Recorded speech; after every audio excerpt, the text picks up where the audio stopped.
Friends, welcome to Home Maker Moms Gallery. இன்னைக்கு என்ன பார்க்க போறோம்னு பார்த்தீங்கன்னா மதுரை ஸ்பெஷலுங்க.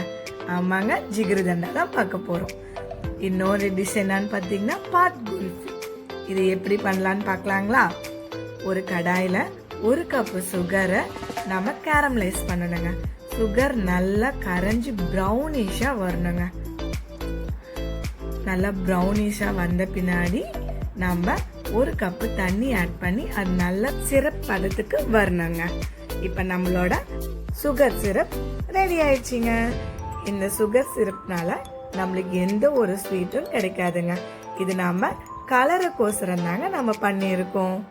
அடுத்ததா ஜிகிருதண்டாக்கு பாசுந்தி எப்படி பண்றதுன்னு பார்க்கலாங்க. ஒரு கடாயில 1 லிட்டர் ஃபுல் கிரீம் பால் எடுத்துக்கணுங்க. இதை அந்த பாலை நல்லா சுண்டா காய்ச்சணுங்க. ஆடை வரும்போதெல்லாம் இந்த மாதிரி ஓரமா ஒதுக்கி விட்டுக்கோங்க. அதுதான் பாசுந்திக்கு டேஸ்ட் கொடுக்கும். அப்பப்ப அடி பிடிக்காம இருக்கிறதுக்கு நாம கலந்துக்கிட்டே இருக்கணுங்க. இந்த பால் நல்லா சுண்ட காய்ச்சினாதான் ஜிகிர்தண்டா நல்ல டேஸ்டா இருக்குங்க. இப்ப நம்ம மில்க் மேடை 100 மில்லி ஆட் பண்ணலாங்க. இது ஆப்ஷனல் தான், நீங்க வேணும்னா ஆட் பண்ணிக்கலாம்.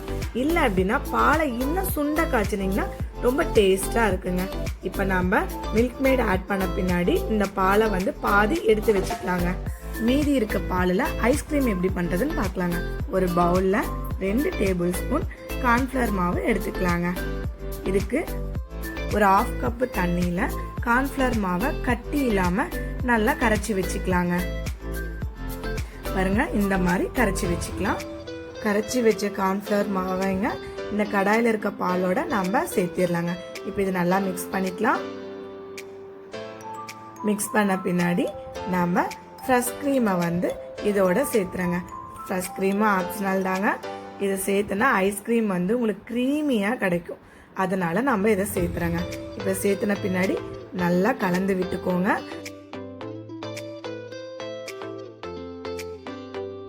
இதோட முன்னாடி செஞ்சு வச்சிருந்த சுகர் சிரப் 5-6 டீஸ்பூன் நம்ம ஆட் பண்ணிடலாங்க. எதுக்கு ஆட் பண்றோம்னு பாத்தீங்கன்னா அப்பதான் பாசுந்தி நல்லா கலர்ஃபுல்லா கிடைக்குங்க. இப்ப இதை ஆட் பண்ண பின்னாடி நல்லா கலந்து விட்டுக்கோங்க. நம்மளுக்கு நல்ல கிரீமியா பாசுந்தி கிடைக்கும். இப்ப நம்ம இத 15 நிமிஷம் ஆற வச்சிடலாங்க.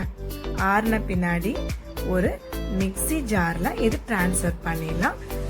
நான் உங்களுக்கு எவ்வளோ ஸ்வீட் தேவையோ அந்த அளவுக்கு நீங்க சுகர் ஆட் பண்ணிக்கலாங்க. நான் 1/2 கப் சுகர் ஆட் பண்ணிருக்கேங்க. கிரீமியா வர அளவுக்கு நாம மிக்சியில நல்லா பிளண்ட் பண்ணிக்கணுங்க. இப்போ இது ஒரு பாக்ஸ்ல போட்டு நாம ஃப்ரிட்ஜ்ல வச்சிடலாங்க.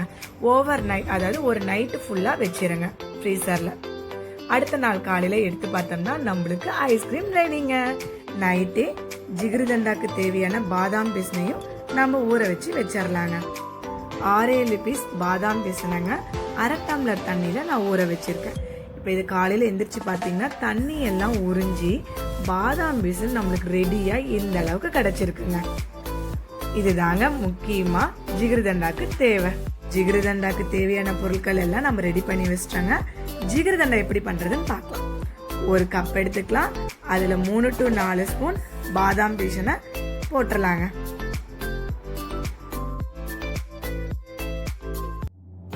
இதோட நன்னாரி சர்பத் கொஞ்சம் ஆட் பண்ணிக்கோங்க.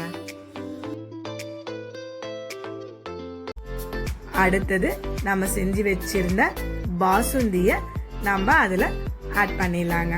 ஒரு 1/2 கப் வர வரையும் நீங்க பாசுந்திய ஆட் பண்ணுங்க.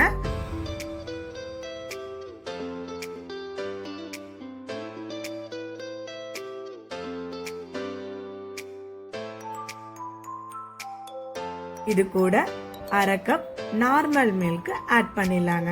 அதாவது அந்த கிளாஸ் ஃபுல்லா இருக்கிற அளவு நம்ம ஆட் பண்ணிடலாங்க.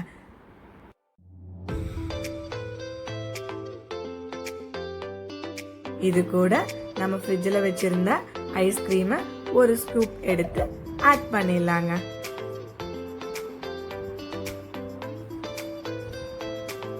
ஃபைனலா நம்ம செஞ்சு வச்சிருந்த சுகர் சிரப் மேல ஸ்ப்ரெட் பண்ணிடலாங்க. அவ்வளவுதாங்க, எம்மியான ஜிகிருதண்டா ரெடி ஆயிடுச்சுங்க. அடுத்ததா பாட் குல்ஃபிக்கு நம்ம ஒன்றும் புதுசா தயாரிக்க போறது இல்லைங்க. என்ன பண்றோம்னு பாத்தீங்கன்னா நம்ம ஏற்கனவே செஞ்சு வச்சிருந்த ஐஸ்கிரீமை போட்டா பாட் குல்ஃபி ரெடிங்க. உங்களுக்கு இந்த 2 டிஷ் பிடிச்சிருந்தா லைக் பண்ணுங்க, கமெண்ட் பண்ணுங்க. எங்க சேனலை ஃபர்ஸ்ட் டைமா பாக்குறவங்களா சப்ஸ்கிரைப் பண்ணுங்க.